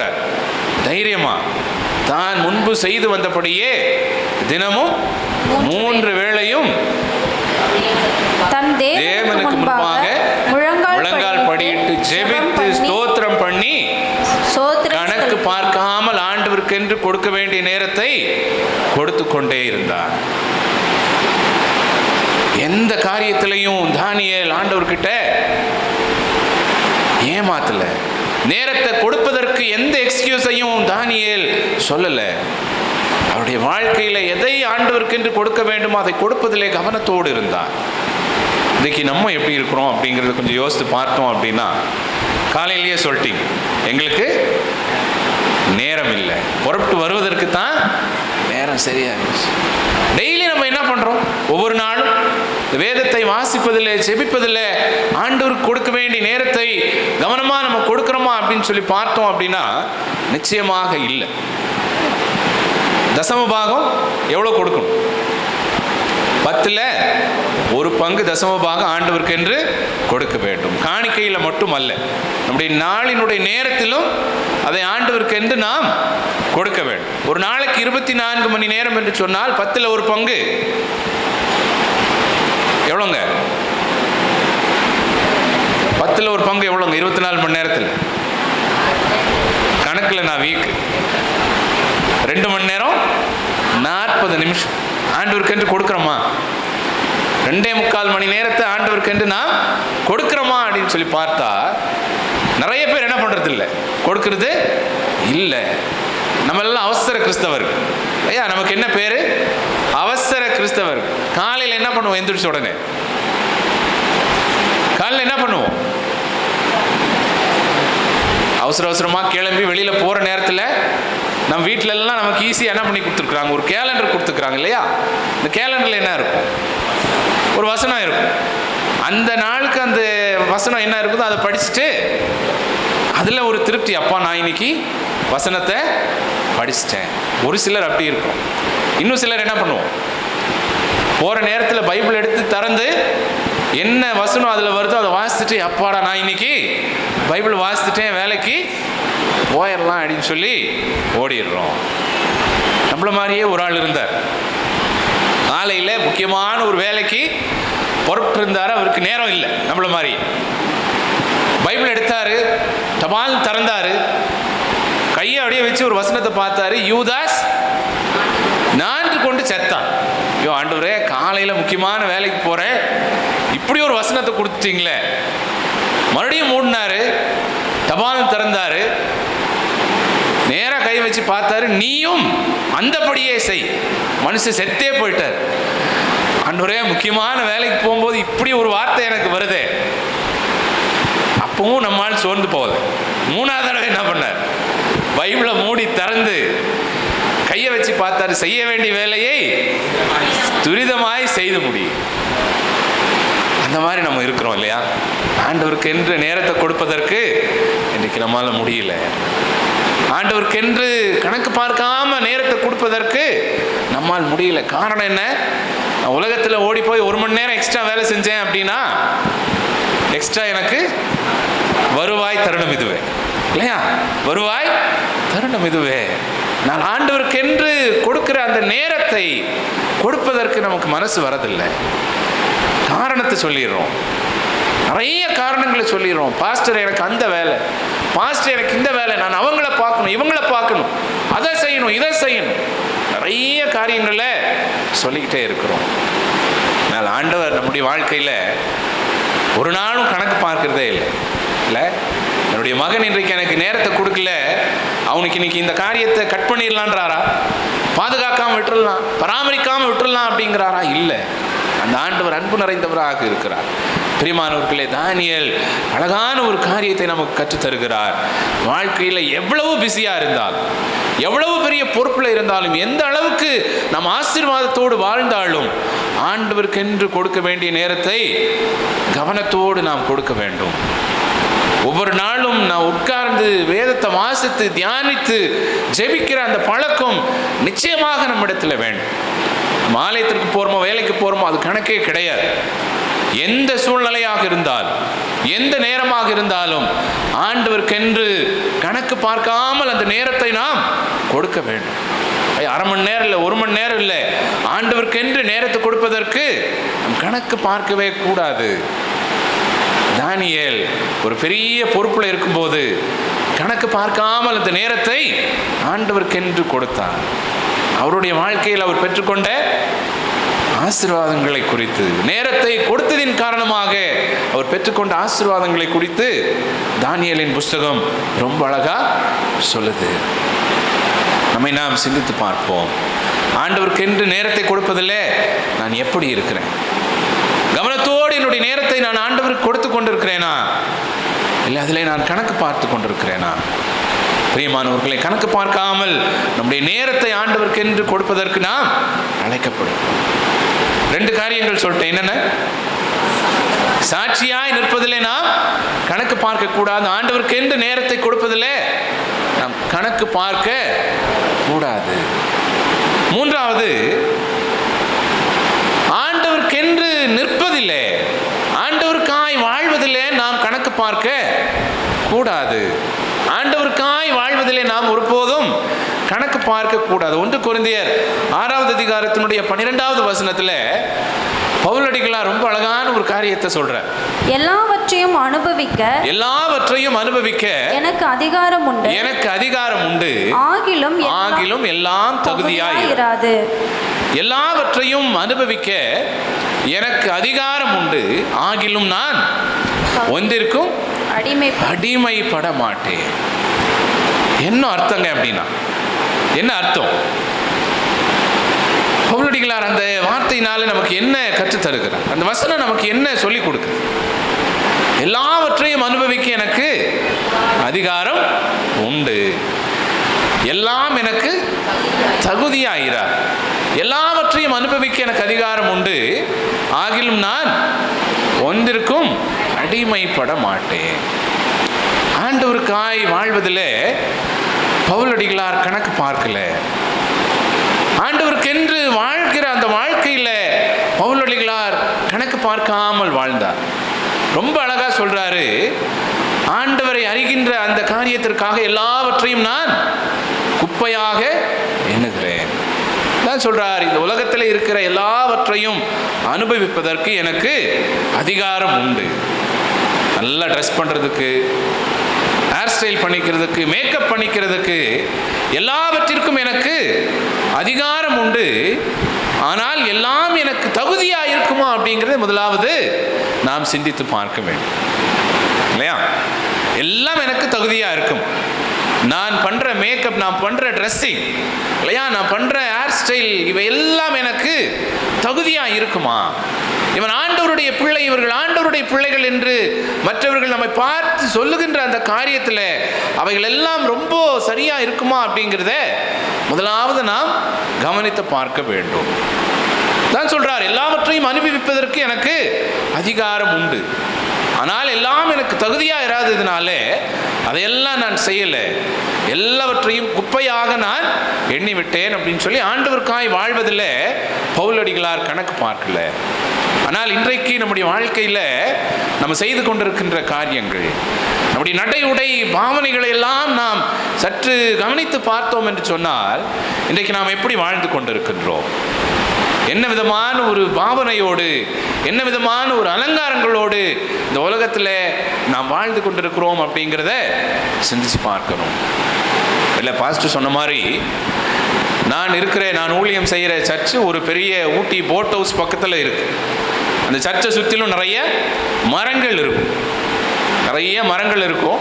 அந்த இடத்துல சில இந்த விலங்குகளும் அந்த இடத்துல இருக்கும், ஆபத்து செய்யாத விலங்குகள் அந்த இடத்துல இருக்கும். ஒரு நாள் காலையில் ஆராதனைக்கு வந்து பார்த்தா எங்கள் சர்ச்சில் ஒரு தம்பி பயங்கரமாக முடி வெட்டிட்டு வந்து உட்கார்ந்துருக்கிறான். மேலே பார்த்தா ஒரு ஓனான் உட்கார்ந்துருக்கிற மாதிரியே இருக்கு. ஐயா, பார்த்த உடனே நான் பயந்துட்டேன், டே தலையில் பாடுறா என்னமோ உட்கார்ந்துருக்கு அண்ணா. ஐயா இல்லையா, இது ஹேர் ஸ்டைல் இல்லை, புதுசாக என்னமோ சொன்னா, ஏதோ ஒரு ஹேர் ஸ்டைல், அந்த கட்டிங் நான் பண்ணிட்டு வந்திருக்கிறேன். ஐயா, இன்னைக்கு நிறைய பேருடைய மண்டையை பார்த்தா அப்படி தான் இருக்குது இல்லையா? மண்டையில் ஓனான் உட்கார்ந்துருக்கிற மாதிரி. நமக்கெல்லாம் பிரச்சனை இல்லை, இருந்தால் தானே ஸ்டைல் பண்ணுறது. பரவாயில்ல, இன்றைக்கு இங்கே பார்க்கும்போது ஒரு சந்தோஷம். அந்த மாதிரி தலையோட யாரும் வந்து உட்காரல. பாஸ்டர் உங்களை ரொம்ப கவனமாக, ரொம்ப ஸ்ட்ரிக்டாக நடத்திக்கிட்டு இருக்கிறார் அப்படிங்கிறது தெரியுது. ஆண்டவருக்கு நன்றி செலுத்துகின்றேன். இன்னைக்கு நம்முடைய அலங்காரங்கள் இன்னைக்கு அப்படி ஆயிடுச்சு. உலகத்தில் பார்க்கும்போது உலகத்தினுடைய மனிதர்கள் எப்படி இருக்கிறாங்களோ அதே போல இன்றைக்கு நம்முடைய பிள்ளைகளும் தலைமுடியை வெட்டிக்கிறதுல, அந்த அலங்காரங்களை செய்து கொள்வதில் ரொம்ப காரியங்களை செய்து கொண்டே இருக்கிறார்கள். ஆண்டவர் சொல்றார், ஆண்டவருக்காக நான் வாழ்வதில்லை கணக்கு பார்க்க கூடாது. இந்த உலகம் செய்கிறபடியாக எல்லாம் செய்வதற்கு எனக்கு அதிகாரம் இருந்தாலும், அதை அனுபவிக்க எனக்கு அதிகாரம் இருந்தாலும், அதை போலெல்லாம் நான் செய்யக்கூடாது என்பதிலே நாம் கவனமாக இருக்க வேண்டும். தம்பிமார்கள்லாம் அப்படி இருக்கிறாங்கன்னா, தங்கச்சிமார்களுக்கு இன்னொரு ஸ்டைல் இல்லையா? நம்ம ட்ரெஸ் இன்னைக்கு எப்படி இருக்குது, நம்ம உடுத்துற உடைகள் இங்கே பரவாயில்ல இல்லையா? உண்மையிலுமே சொல்கிறேன், ரொம்ப சந்தோஷமாக இருக்குது இந்த ஆராதனையை பார்க்கும் பொழுது. இந்த ஆராதனையில் பங்கேற்றிருக்கிற உங்களுடைய அலங்காரங்கள், உடைகளை எல்லாம் பார்க்கும்போது உண்மையிலேயே நான் ரொம்ப சந்தோஷப்படுறேன். எங்கள் பகுதிகளெல்லாம் ரொம்ப மோசமான ஒரு கலாச்சாரத்திற்குள்ளாக கிறிஸ்தவ சமூகம் போய்கொண்டு இருக்கிறது. லெகின்ஸை போட்டு, அதை போட்டு, இதை போட்டு, டைட்டாக ட்ரெஸ்ஸை போட்டு, டிஷர்ட் போட்டுட்டு ஆண்டவரை ஆராதிக்கிற ஒரு கூட்டம் இருந்து கொண்டே இருக்கிறதை உற்சாகப்படுத்துகிறதுக்கு இன்னைக்கு நிறைய போதகர்கள் எழும்பி விட்டார்கள். அவைகளிலெல்லாம் கவனத்தோடு இருக்க அழைக்கப்படுகிறோம். ஆண்டவருக்கென்று வாழ்வதில் நான் கணக்கு பார்க்கக்கூடாது. அவங்கெல்லாம் அப்படி இருக்கிறாங்களே, அவங்கெல்லாம் அப்படி ட்ரெஸ் பண்ணுறாங்களே, அவங்கெல்லாம் அப்படி ஹேர் ஸ்டைல் வச்சுக்கிறாங்களே, நான் செய்தால் என்ன? எனக்கு அதிகாரம் இல்லையா? எனக்கு அனுபவிக்க உரிமை இல்லையா அப்படின்னு சொல்லி ஒருபோதும் நாம் கேள்வி கேட்கக்கூடாது. நாம் வேறு பிரிக்கப்பட்டவர்கள், ஆண்டவருக்காய் வாழ்வதற்காக நாம் அழைக்கப்பட்டவர்கள். அந்த அழைப்பில் பவுலடிகளாரை போல ரொம்ப கவனத்தோடு வாழ்வதற்கு நீங்களும் நானும் அழைக்கப்படுகிறோம். ஆண்டவருக்கென்று வாழ்வதில் நாம் கணக்கு பார்க்காதவர்களாக இருக்க வேண்டும் என்பதை பவுலடிகளார் ரொம்ப அழகாக சொல்லிக் கொடுக்கிறார். இன்னொரு காரியத்தையும் சொல்ல ஆசைப்படுகிறேன். 2 கொரிந்தியர் 8வது அதிகாரத்தை வாசித்து பார்க்கும் பொழுது அங்கே மக்கதோனியா சபை குறித்து ஒரு செய்தி சொல்லப்பட்டிருக்கிறது. 2 கொரிந்தியர் 8வது அதிகாரத்தின் 1 முதல் 15 வரையுள்ள வசனங்களை அங்கே வாசித்து பார்க்கும் பொழுது மக்கதோனியாவில் இருந்த ஒரு சபையை குறித்து பவுலடிகளார் கொரிந்து சபைக்கு கற்றுக் கொடுக்கின்றார். கணக்கு பார்க்காமல் மற்றவர்களுக்கு உதவி செய்த ஒரு சபையை குறித்து, சபை மக்களை குறித்து. அன்றியும் சகோதரரே மக்கேதோனியா நாட்டு சபைகளுக்கு தேவன் அளித்த கிருபையை உங்களுக்கு அறிவிக்கிறோம். ரொம்ப அழகா சொல்றார். அதன் பின்னாடி அந்த சபையார் எப்படியெல்லாம் தங்களுடைய வாழ்க்கையில பயன் கருதாமல், கணக்கு பார்க்காமல் தேவையில் இருந்த மற்றவர்களுக்கு உதவி செய்தார்கள் என்ற செய்தி அங்கே சொல்லப்பட்டிருக்கு. இந்த சபையார் எப்படி இருந்தாங்களா? இந்த சபையார் 2வது வசனம் சொல்கிறது, அவர்கள் மிகுந்த உபத்திரவத்தினாலே சோதிக்கப்படுகையில் கொடிய தரித்திரமுடையவர்களாய் இருந்தும் தங்கள் பரிபூரண சந்தோஷத்தினாலே மிகுந்த உதாரத்துவமாய் கொடுத்தார்கள். அவர்களே கொடிய தரித்திரத்தினாலே சோதிக்கப்படுகையில், இந்த சபையாருக்கு உள்ள ஒன்றும் இல்லை, கொடிய தரித்திரத்தினாலே அவர்கள் சோதிக்கப்பட்டு கொண்டிருக்கிறார்கள். தாங்கள் வாழ்வதற்கு அவர்களிடத்திலே ஒன்றும் இல்லை, வருமானம் இல்லை, பஞ்சம், ஒரு கடினமான சூழ்நிலையில அந்த சபையார் வாழ்ந்து கொண்டிருக்கிறார். அந்த சூழ்நிலையிலையும் ஆண்டவரின் மீது கொண்டிருந்த அந்த விசுவாசம் அவர்களுக்கு குறைந்து போய்விடவில்லை. எனக்கே கொஞ்சம் தான் இருக்கு, நான் எப்படி இன்னொருத்தருக்கு கொடுக்கிறது? நானே கொடிய தரித்திரத்தில் கஷ்டப்பட்டுட்டு இருக்கிறேன், நான் எப்படி இன்னொருத்தருக்கு கொடுக்கிறது? கொஞ்சம் செல்வம் தான் என்கிட்ட இருக்கு, கொஞ்சம் பணம் தான் இருக்கு, இதை கொடுத்துட்டா நான் இனிமேல் என்ன பண்றது அப்படிங்கிற அந்த எண்ணம் அவங்களுக்கு வரல. கொடிய தரித்திரத்தில் இருக்கும்போதும் கூட தேவையில் உள்ள மற்ற மக்களுக்கு அவர்கள் உதவி செய்தார்கள். மற்றவர்களுக்கு செய்கிற உதவியில அவர்கள் கணக்கு பார்க்கவில்லை என்பதை அந்த பகுதியில் ரொம்ப அழகா ஆண்டவருடைய வார்த்தைகள் நமக்கு கற்றுத்தருகிறது. ஐயா, இன்னைக்கு சபையாக நாம் எல்லாரும் ஆசீர்வதிக்கப்பட்டவர்களாக இருக்கிறோம் இல்லையா? இன்னைக்கு சாப்பாடு இல்லாமல் யாராவது வந்திருக்கிறோமா? இன்னைக்கு காலையில் எனக்கு சாப்பாடு இல்லை அப்படிங்கிற அந்த கவலையோடு யாராவது ஆலயத்தில் அமர்ந்திருக்கிறோமா? ஆண்டவர் நம்மை ஆசீர்வதித்திருக்கிறார். அன்றாட தேவைகளை சந்திக்கின்ற, அன்றாட தேவைகளை நாம் சந்தித்துக் கொள்கின்ற அந்த ஆசீர்வாதத்தை ஆண்டவர் உங்களுக்கும் எனக்கும் தந்திருக்கின்றார். அப்படி ஆண்டவருடைய ஆசீர்வாதத்தை பெற்று வாழ்கிற நீங்களும் நானும் தேவையில் இருக்கிற ஜனங்களுக்கு கணக்கு பார்க்காம கொடுக்கிறோமா? தேவையோடு இருக்கிற ஜனங்களுக்கு, எதிர்பார்ப்போடு இருக்கிற ஜனங்களுக்கு கணக்கு பார்க்காமல் கொடுக்கிறோமா அப்படிங்கிறத நான் யோசித்து பார்க்க வேண்டும் இல்லையா? மற்றவர்களுக்கு உதவி செய்வதில்லை. மற்ற ஜனங்கள் தேவையோடு இருக்கும்போது அவர்களுக்கு உதவி செய்யும் போது என்ன பண்ணிடுறோம்? பல நேரத்தில் கணக்கு பார்த்துறோம். நம்மகிட்ட இருக்கிறதே கொஞ்சமா இருக்கு, நான் எப்படி அவங்களுக்கு கொடுக்க முடியும்? எனக்கு என் வீட்டில் சாப்பிட்றதுக்கு சாப்பாடு இருக்கு, பக்கத்து வீட்டில் ஒருத்தர் சாப்பாடு இல்லாமல் இருந்தா நான் எப்படி என்னுடைய சாப்பாடை கொண்டு போய் அவங்களுக்கு கொடுக்கறது? எனக்கு இல்லாமல் போயிருமே இல்லையா? அந்த மாதிரியான எண்ணம் நமக்குள்ளாக வந்து விடுகிறது. பிரியமானவர்களே, தேவையில் இருக்கிற ஜனங்களுக்கு நாம் கொடுக்கின்றவர்களாக இருக்க வேண்டும், கணக்கு பார்க்காமல் கொடுக்கின்றவர்களாக இருக்க வேண்டும் என்பதை மக்கதோனியா சபை மக்கள் நமக்கு கற்றுத்தருகிறார்கள் இல்லையா?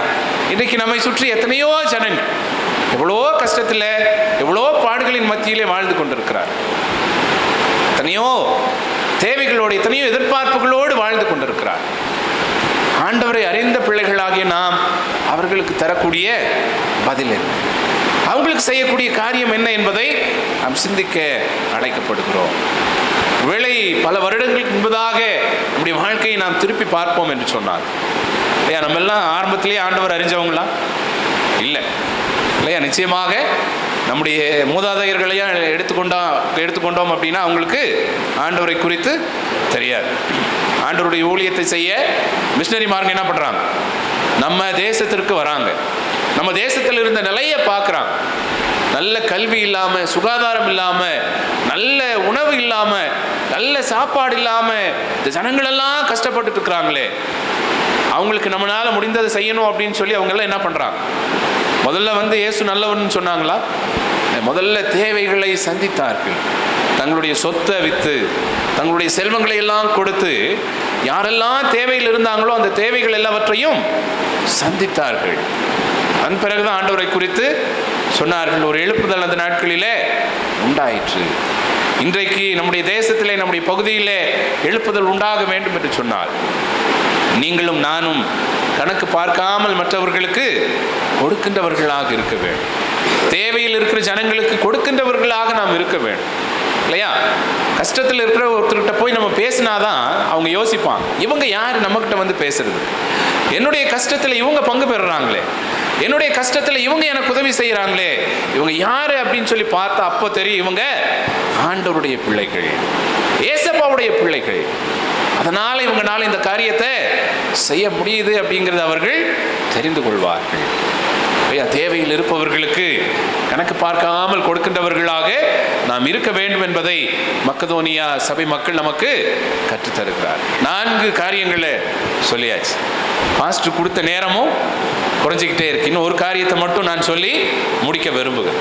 நிறைய கேள்வி கேட்டே இருப்பேன். எவ்வளோ சொல்லியிருக்கிறேன் இப்போ? எத்தனை காரியங்கள்? 4. எதிலெல்லாம் நாம் கணக்கு பார்க்காமல் கொடுக்க வேண்டும்? சாட்சியாய் நிற்பதிலே நாம் கணக்கு பார்க்க கூடாது. ஆண்டவருக்கென்று நேரத்தை கொடுப்பதிலே நாம் கணக்கு பார்க்க கூடாது. ஆண்டவருக்கென்று வாழ்வதிலே நாம் கணக்கு பார்க்க கூடாது. தேவையில் உள்ள மக்களுக்கு கொடுப்பதிலே நாம் கணக்கு பார்க்க கூடாது. எல்லாவற்றை காட்டிலும் மிக முக்கியமாக ஆண்டவருக்கென்று கொடுப்பதிலே நாம் கணக்கு பார்க்க கூடாது. மார்க் 14வது அதிகாரத்தினுடைய 3 முதல் 13 வரையுள்ள வசனங்களை நாம் திருப்பிக் கொள்வோம். மார்க் 14வது அதிகாரம் 3 முதல் 13 வரையுள்ள வசனங்கள். அந்த இடத்துல ஒரு பெண்ணை குறித்து ஒரு மிக அழகான செய்தி சொல்லப்பட்டிருக்கின்றது. நம்ம எல்லாருக்கும் தெரிஞ்ச ஒரு பகுதி தான் இல்லையா? அந்த பெண் என்ன பண்றாங்க? என்ன பண்ணாங்க அந்த இடத்துல? அவர் பெத்தானியாவில், 3வது வசனம் படிங்கம்மா. அவர் பெத்தானியாவில் குஷ்டரோகியாய் இருந்த சீமோன் வீட்டிலே போஜன பந்தி இருக்கையில் ஒரு ஸ்திரீ விலையேற பெற்ற நலதம் என்னும் உத்தம தைலமுள்ள வெள்ளைக்கல் பரணியை கொண்டு வந்து அதை உடைத்து அந்த தைலத்தை அவர் சிரசின் மேல் ஊற்றினார். நலதம் என்னும் உத்தம தைலம், விலை உயர்ந்த தைலம். இந்த தைலம் எதை குறிக்கிறது அப்படின்னு சொல்லி பார்க்கும் பொழுது, யூத பெண்களினுடைய வாழ்நாள் சம்பாத்தியம், அவர்கள் வாழ்கின்ற வாழ்க்கையினுடைய முழு சம்பாத்தியத்தையும் குறித்து அந்த உத்தம தைலம் சொல்லுகிறது. தனக்கு கணவனாக வரப்போகிற தன்னுடைய எதிர்கால கணவருக்கென்று பரிசளிப்பதற்கு அந்த யூத பெண்கள் தங்கள் சிறு வயதிலிருந்தே கொஞ்சம் கொஞ்சமாக சேர்த்து வைத்து நல்ல ஒரு தொகையை அவர்கள் சேமித்த உடனே ஒரு தைலத்தை வாங்கி தன்னுடைய எதிர்கால கணவனுக்கு பரிசாக கொடுப்பார்கள்.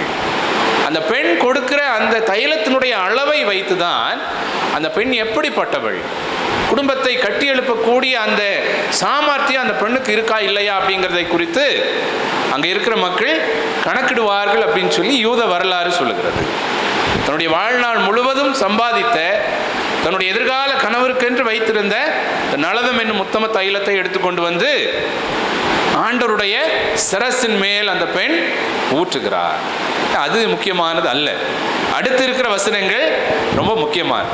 அப்பொழுது அங்க இருக்கிற சிலர் என்ன பண்றாங்க, தங்களுக்குள்ளே விசனம் அடைந்து இந்த தைலத்தை இப்படி வீணாய் செலவழிப்பானேன், இதை 300 பணத்துக்கு அதிகமான கிரயத்திற்கு விற்று தரித்திரருக்கு கொடுக்கலாமே அப்படின்னு சொல்லி அவங்களுக்குள்ளாக என்ன பண்றாங்க, முறுமுறுத்து கொண்டிருக்கிறார்கள். எவ்வளவு பணம்? 300 பணம். 300 பணம்னா சாதாரணமாக எவ்வளோ இருக்கும்னு நினைக்கிறீங்க? 300 பணம் அப்படின்றது யூத மரபில் எவ்வளோ எவ்வளோ இருக்கும் அப்படின்னு சொல்லி யோசிக்கிறீங்க? சொல்லுங்கப்பா, எவ்வளோ ஒரு தொகையாக இருக்கும்? நம்ம பணத்தில் கணக்கு போட்டோம் அப்படின்னா எவ்வளோ பெரிய தொகையாக இருக்கும் 300 அப்படிங்கிறது இல்லையா? வேதத்தில் வாசித்தோம் அப்படின்னா நிறைய விஷயங்கள் நமக்கு ஆண்டவர் உள்ள பொக்கிஷமாக வச்சிருக்கிறார். ஆண்டவர் ஒரு இடத்துல அற்புதம் செய்கிறார். 5 அப்பம் 2 மீனை கொண்டு 5000 பேருக்கும் அதிகமானோரை ஆண்டவர் போஷிக்கிறார். அந்த இடத்துல அந்த வசனத்தை வாசிக்கும் போது சொல்லுது, சாப்பிட்டு திருப்தி அடைந்த புருஷர்கள் 5000 பேரா இருந்தார்கள் இல்லையா? அந்த இடத்துல ஆண்டவர் இவர்களுக்கெல்லாம் போஷணம் கொடுங்க அப்படின்னு சொன்ன உடனே சீசர்கள் ஆண்டவர்கிட்ட ஒரு வார்த்தையை சொல்றான். யார் கரெக்டா சொல்லுவீங்க? எவ்வளவு பணத்திற்கு போஜனத்தை வாங்கினாலும் பத்தாது அப்படின்னு சொல்லி சொல்றாங்களே, எவ்வளவு பணம்? 200 பணத்திற்கு போஜனத்தை வாங்கினாலும் இங்க இருக்கிறவங்களுக்கு கொடுக்க முடியாது. இப்போ ஒரு கணக்கு நம்ம போடணும், சரிங்களா? சாப்பிட்ட புருஷர்கள் 5000 பேர் அப்படின்னா இருந்த பெண்கள் குழந்தைகள் எல்லாம் எவ்வளவு பேர் இருந்திருப்பாங்க? குறைஞ்சபட்சம் இப்போ ஐயா வந்திருந்தாருன்னா ஐயா தனியாக வருவாரா? வீட்டம்மாவை கூட்டு வந்திருப்பார், பிள்ளைங்களை கூட்டு வந்திருப்பாங்க. அப்போ ஒரு சாதாரணமாக நம்ம கணக்கு போட்டோம்னா 5000 புருஷர்கள் அப்படின்னும் போது 5000 பெண்கள் இருந்திருக்கும். வீட்டில் ஒரு குழந்தை வந்திருந்தாலும் 5000 குழந்தை. அப்போ மொத்தம் எவ்வளோ பேர்? 15000 பேர். 15000 பேருக்கு சாப்பாடு கொடுக்கணும்னா அந்த ஊரில் அந்த இருந்த கணக்குப்படி 200 பணத்துக்கு சாப்பாடு வாங்கினாலும் 15000 பேருக்கு கொடுக்க முடியாது இல்லையா? இன்னைக்கு ஒரு 15000 பேர்த்துக்கு ஒரு கல்யாணத்தில் சாப்பாடு போடணும் அப்படின்னா, சாதாரணமாக ஒரு சாப்பாடு போடணும்னா எவ்வளோ ஆகும்?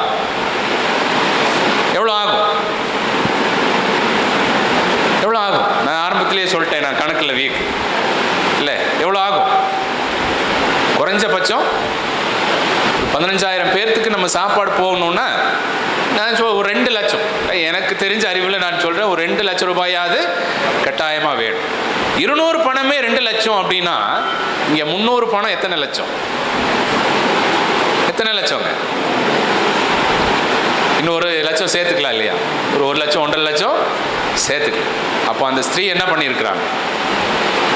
300 பணத்திற்கும் அதிகமான கிரயம் உள்ள இந்த நளதம் என்னும் உத்தம தைலத்தை கணக்கு பார்க்காம ஆண்டவருக்கென்று கொண்டு வந்து கொடுத்துருக்குறான் இல்லையா?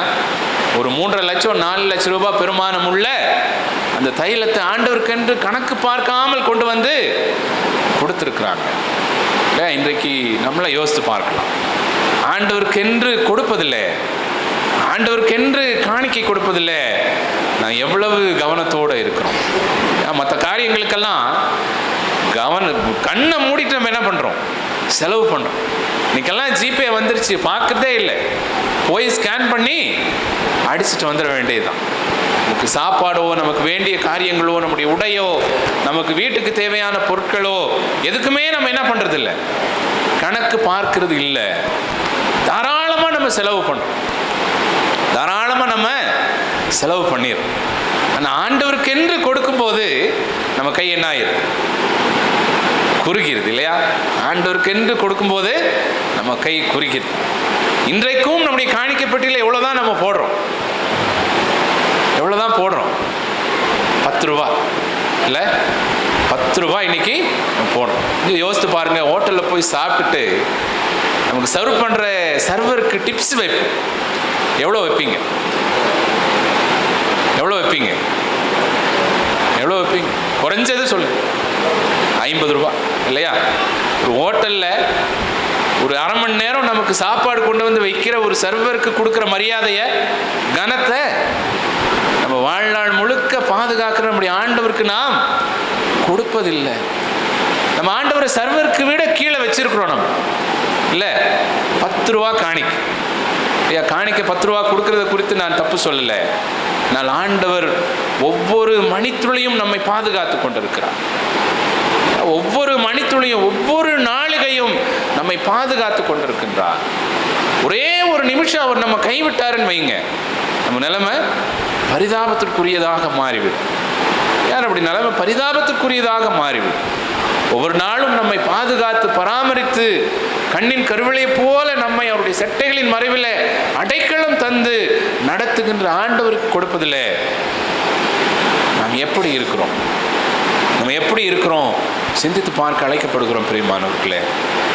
ஆண்டவருக்கென்று நாம் உதார்த்தமாய் கொடுக்கும் பொழுது வானத்தின் பலகணிகளை திறந்து நம்மை ஆசீர்வதிக்கின்றவராக இருக்கின்றார். இன்னைக்கு நிறைய பேருடைய வாழ்க்கையில ஆசீர்வாதம் தடைப்படுவதற்கு காரணம் இதுதான். உலகத்திற்காக செலவழிக்கிற இந்த கைகள் ஆண்டவருக்கென்று கொடுப்பதற்கு கணக்கு பார்க்கிறது. ஆண்டவருக்கென்று கையை திறப்பதற்கு கணக்கு பார்க்கிறது.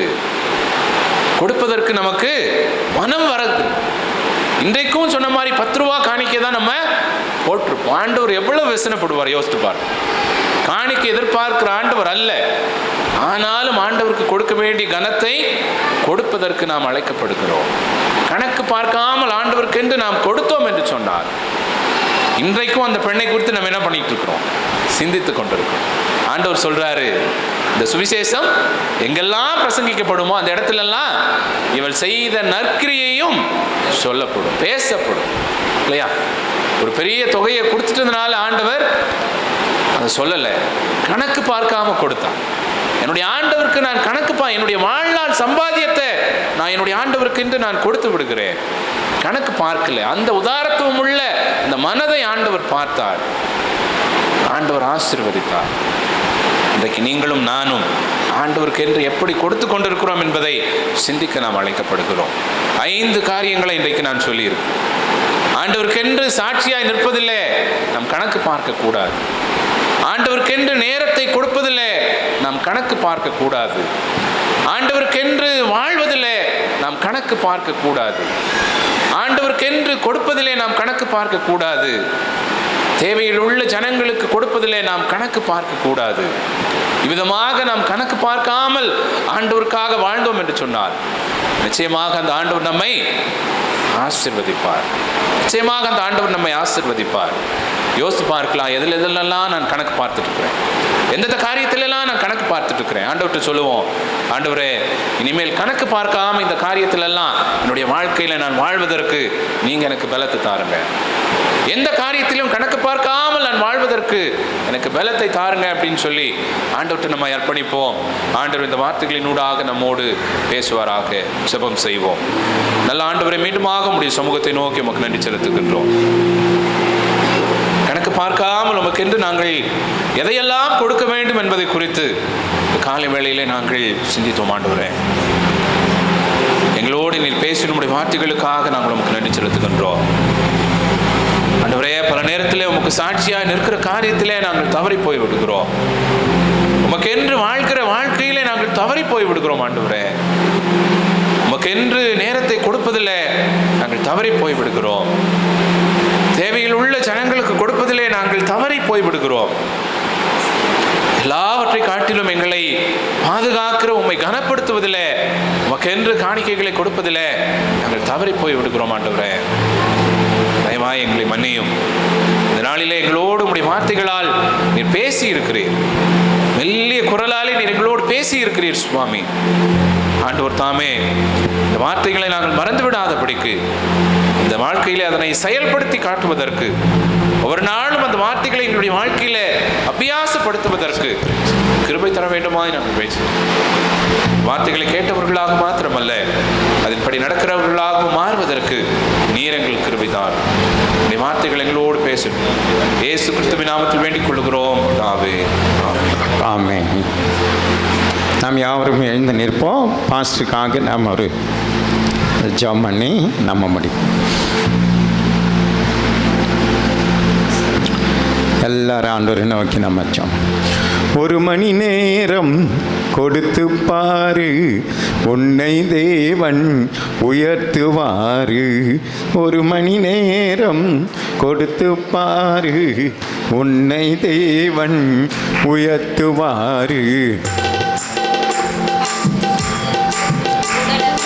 உள்ளத்தை கொடு உற்சாகமா, உன்னை கொடு ஒப்பு கொடு சந்தோஷமா.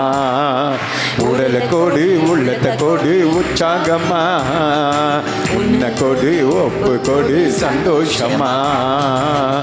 இதிலே தேவன் பிரியமாயிருக்கிறா, இதிலே தானே மகிமை அடைகிறா. இதிலே தேவன் பிரியமாயிருக்கிறா, இதிலே தானே மகிமை அடைகிறா. உடலை கொடு உள்ளத்தை கொடு உற்சாகமா, உன்னை கொடு ஒப்பு கொடு சந்தோஷமா. ஆமென். உடலை கொடு உள்ளத்தை கொடு உற்சாகமா, உன்னை கொடு ஒப்பு கொடு சந்தோஷமா. நன்றி பாடல் தினமும் பாடு, நல்ல தேவன் வருவார் உன்னோடு. நன்றி பாடல் தினமும் பாடு, நல்ல தேவன் வருவார் உன்னோடு. உடலை கொடு உள்ளத்தை கொடு உற்சாகமா, உன்னை கொடு ஒப்பு கொடு சந்தோஷமா. ஆமென். உடலை கொடு உள்ளத்தை கொடு உற்சாகமா, உன்னை கொடு ஒப்பு கொடு சந்தோஷமா. தேசத்துக்காக தினமும் அன்றாடு, பிறருக்காக பிரார்த்தனை செய்திடு. தேசத்துக்காக தினமும் அன்றாடு, பிறருக்காக பிரார்த்தனை செய்திடு. உடலை கொடு உள்ளத்தை கொடு உற்சாகமா, உன்னை கொடு ஒப்பு கொடு சந்தோஷமா. ஆமென். உடலை கொடு உள்ளத்தை கொடு உற்சாகமா. ஆமென். உன்னை கொடு ஒப்பு கொடு சந்தோஷமா. ஆமென். கரங்களை தட்டி நம்ம ஆண்டவரை சந்தோஷப்பட்டோம். கிருபை இரக்கம் அன்பு நிறைந்தங்கள் அன்பின் பரலோக பிதாவே, ஆசீர்வதிக்கப்பட்டதான இந்த வேலைக்காய் நன்றியோடு மை துதித்து ஸ்தோத்திரித்து மகிமைப்படுத்துகிறோம். ஒரு நல்ல சத்தியத்தை கர்த்தாவே நாங்கள் கேட்க கர்த்தர் நீங்கள் பாராட்டின கிருபைகளுக்காய் மக்கள் நன்றி தகப்பனே. 5 விதமான காரியங்களில் கணக்கு பார்க்காமல் நாங்கள் ஆண்டவரே உமக்கு கொடுக்கறதில்ல. ஆண்டவரே உண்மை உள்ளவர்களாய் காணப்பட கர்த்தர் நீர் தாமே எங்களுக்கு கிருபை செய்ய வேண்டுமாய் நாங்கள் ஜெபிக்கிறோம். அதற்கான பலனையும் அபிஷேகத்தையும் அந்த வாஞ்சிய தாகத்தை கர்த்தர் எங்களுக்கு தந்து இனி வருகிற காலங்களில் ஆகிலும் நாங்கள் அதை உற்சாகத்தோடு கூட செய்து உங்கள் நாமத்தை மகிமைப்படுத்தவும். இந்த பூமியில் நாங்கள் ஆசீர்வாதமாய் ஆபிரகாம் ஈசாக்கு யாக்கோபை போல பூமியில் ஆசீர்வதிக்கப்பட்டவர்களாய் நாங்கள் வாழவும். ஆண்டவரே இது போல கொடுக்கறதுனால உண்மை நாங்கள் மகிமைப்படுத்துகிற சாட்சியுள்ள பிள்ளைகளாய் வாழவும் கர்த்தர் எங்களுக்கு கற்றுத்தந்து கரம் பிடித்து கர்த்தர் நீங்கள் வழிநடத்தி செல்ல வேண்டுமா நாங்கள் ஜெபிக்கிறோம். செய்து கொடுத்த அருமையான தாசரை கர்த்தர் நீங்கள் ஆசீர்வதிங்க. இன்னும் அநேக ஆயிரங்களுக்கோ லட்சங்களுக்கோ கர்த்தர் நீங்கள் வல்லமையாக எடுத்து பயன்படுத்துங்க. அவங்க ஊட்டி பகுதியில் செய்கிற அந்த ஊழியத்தை கர்த்தர் நீங்கள் ஆசீர்வதித்து இன்னும் அதை பெருக பண்ண வேண்டுமா நாங்கள் ஜெபிக்கிறோம். குடும்பமாய் கர்த்தர் அவர்களை பலப்படுத்துங்க. சங்கீதம் 20:4 கர்த்தர் உன் மன விருப்பத்தின்படி உனக்கு தந்தருளி உன் ஆலோசனையெல்லாம் நிறைவேற்றி வரங்க என்று சொன்னது போல அவங்களுடைய மன விருப்பத்தையும் ஆலோசனைகளை கர்த்தர் நீங்கள் நிறைவேற்றி கொடுக்க வேண்டுமா நாங்கள் ஜெபிக்கிறோம். அவங்க நினைப்பதற்கோ வேண்டிக் கொள்வதற்கோ அதிகமானவற்றை கர்த்தர் நீங்கள் செய்து அவளை ஆசீர்வதித்த குடும்பமாய் கர்த்தர் நீங்கள் பெருக செய்யுங்க. ஆண்டவரே சபையார் ஒவ்வொருவரையும் மீண்டும் ஒரு விஷயம் கூட இயேசுவின் அதிகாரமான நாமத்தினாலே நான் ஆசீர்வதித்து அனுப்புகிறேன். உங்கள் சமூகம் முன்பதாய் கடந்து சென்று கோணலெல்லாம் நேராக்கி கரடு முரடெல்லாம் சமமாக்கி சபையாரை நீர்ப்பாய்ச்சலான தோட்டத்தை போல வற்றாத நீரூற்று போல நீர் ஆசீர்வதிப்பீராக. ஆண்டவரே, அவர்களுக்கு பின்பாக நன்மையும் கிருபையும் பின் தொடர்வதாக. ஒவ்வொருவருக்கும் பின்பாகவும் நன்மையும் கிருபையும் பின் தொடரட்டும் ஐயா. வாரம் முழுவதும் அவர்களை காத்துக்கொள்ளுங்க. வருமானத்தை பெருக பண்ணுங்க. ஆகார தண்ணீர் உடை குறைவில்லாமல் கர்த்தர் நீங்கள் கொடுங்க. கடன் பிரச்சனை எல்லாம் நீங்கட்டும். சமாதானம் சந்தோஷம் பெருகட்டும். இயேசுவின் அதிகாரமுள்ள நாமத்தில் ஆசீர்வதித்து ஜெபிக்கிறேன் அன்பின் பரலோக பிதாவே, ஆமென். என் ஆத்துமாவே கர்த்தரை ஸ்தோத்திரி, என் முழு உள்ளமே பரிசுத்த நாமத்தை ஸ்தோத்திரி. என் ஆத்துமாவே கர்த்தரை ஸ்தோத்திரி, கர்த்தர் செய்த சகல உபகாரங்களை மறவாதே. ஆமென். நம்முடைய கர்த்தராகிய இயேசு கிறிஸ்துவின் கிருபையும் பிதாவாகிய தேவனுடைய அன்பும் பரிசுத்த ஆவியுடைய அந்யோன்ய ஐக்கியமும் சமாதானமும் சந்தோஷமும் இன்றைக்கும் என்றைக்கும் சதா காலங்க நம் அனைவரோடு கூட இருப்பதாக. ஆமென். அல்லேலூயா, அல்லேலூயா, அல்லேலூயா. God bless you. கர்த்தர் உங்களை ஆசீர்வதிப்பாராக. ஆமென்.